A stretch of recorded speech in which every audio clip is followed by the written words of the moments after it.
10 commandments ng utang.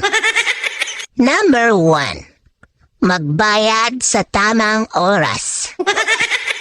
Number 2. Huwag nang hintayin na singilin pa. Number 3. Bayaran ng buo ang inutang.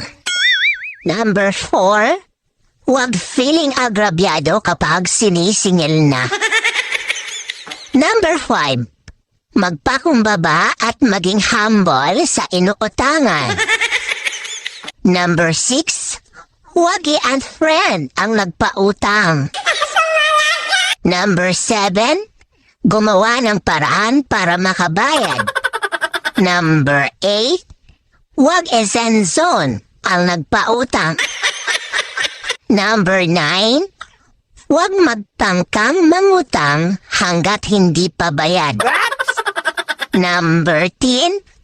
Iwasang mag-post na feeling blessed habang di pa bayad.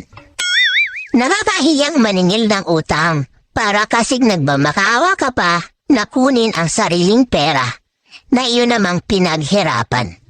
Tinamaan ka ba? Ano pang inantay mo? Bayad na!